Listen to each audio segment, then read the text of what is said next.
The development of many small and medium scale enterprises, as you observe, hangs much more on raising capital, whether as startup or for expansion through cooperative society. As part of my continuation on the concept of cooperative society, today I'm going to look at various types or forms of cooperative societies that we have. And of course, they are not limited to these, but it is important I itemize or quickly mention them before we continue. There are various types of cooperative society, but one thing that stands out has to do with the nature of such group or association. A group of teachers, a group of farmers, a group of producers, a group of manufacturers, pharmaceutical individuals, medical personnel, and several professions or professionals usually come together to form cooperative society to support, sustain, and stabilize their various businesses that are usually in line of their common practice.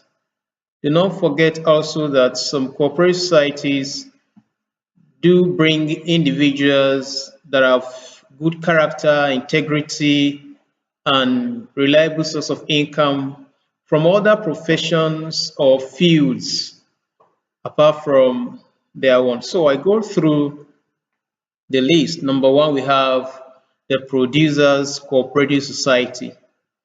This has to do with many small size producers or manufacturers. They come together, they form cooperative society. Do not also forget that members of cooperative societies are individuals with the same or similar interests.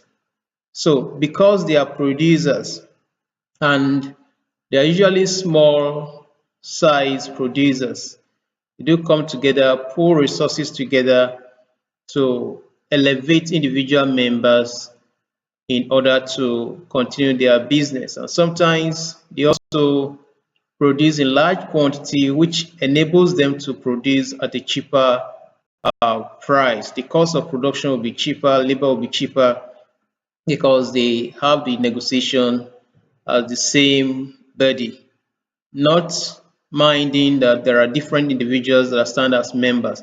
So producers cooperative societies come together because those individuals, or are formed rather, because the individual members are producers. They're usually at small scale level, but there is a benefit we gain in economics. We call it large economy of scale because we come together as a team, we come together as a body, we come together as a collection of members, group of members.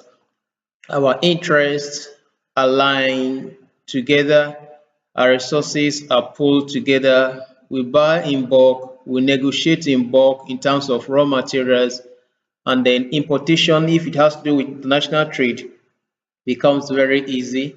And if it is to do with local trade, trade within a country, a region, or a zone, because they are producers, they will have the resources to buy in large quantity from the sellers of raw materials, and so it gives them added advantage. The second type of cooperative society has to do with consumers cooperative society. This type of cooperative society is usually formed by various consumers in order to get rid of the exploitation of the middlemen or wholesalers that usually stand in between the producers and the consumers. And sometimes they will be able to buy in bulk, that is in large quantity. They'll be able to buy cheaper directly from the producers, and then they have the opportunity or benefits to buy directly from the source, not going through the third party or the third hand. So it helps their business to thrive and to boom. There are producers that don't sell onto private individuals or individual member. They would rather sell to groups, to associations, or collections of people. So one, they will tell you there is a minimum quantity that must be purchased. Number two, there is this practice, their ethics and standard of practice that we are not really after profit maximization, but we want to ensure that the goods reach the main hands that will distribute to the final consumers. So they rather deal with groups or associations or society. So when consumers come together, they form such a formidable force. They'll be able to buy in bulk, they'll be able to buy cheaper, and they'll be able to buy directly from the producers. And of course, individual members may not be able to raise substantial amounts for such business or for such purchase. So they pool their resources together because it is an association or a society. Number three, we have the farmers cooperative societies. So it is important to also know this, that farmers cooperative society sometimes is not really about thrift and credit, but as more or less as interest group to negotiate either with governments, multinational organizations, bigger society or corporate society or association, and sometimes also they are able to secure loans at a cheaper rate, usually in the single digits. They are able to get grants, they are able to get support from the government. They are also able to speak with one voice in case of natural disaster that affects production. So this helps them to gain some support or leverage either from the government or any other organization, whether multinational organizations or various interest groups. So farmers cooperative society. The next one has to do with marketing cooperative society. We also have cooperative housing society, and we have several other professionals like NUT, that's if it is various countries, we have National Union of Teachers. In Nigeria, we call them Nigerian Union of Teachers. In some places, we have the one of Association of Journalists, Civil Servants, private school owners. They form their cooperative society. But the most important part and type of cooperative society has to do with the thrift and credit cooperative society. In fact, all forms or types of cooperative society usually adopt the thrift and credit pattern of operation. There are cooperative societies that stand solidly for thrift and credit.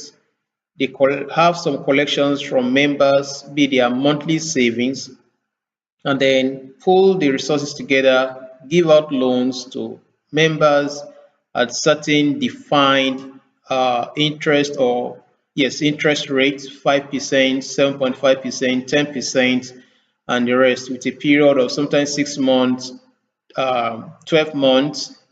We have 15 and 18 months respectively. We have 24 months, that's 2 years together. So all these help members to gain capital either to start their business for expansion, also for stabilization of their business, or to even diversify into other fields, other lines of business or production.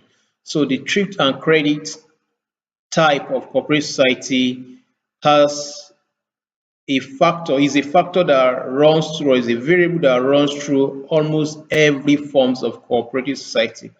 So we're going to look solidly or primarily on this. We have to give the background of various types of corporate society.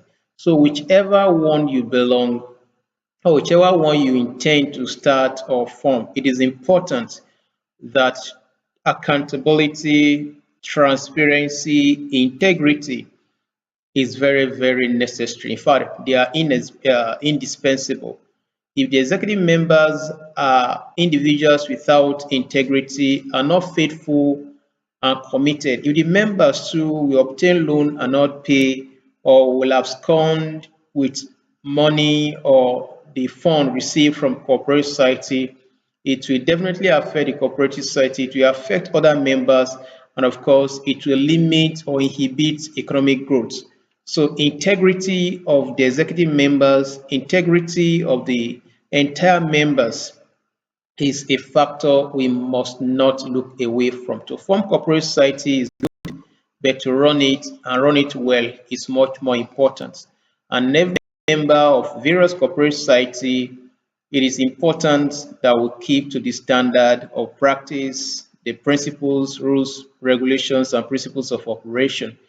This will help to alleviate so many from the dungeon of poverty. I remain your partner in progress, Roland Adegoke.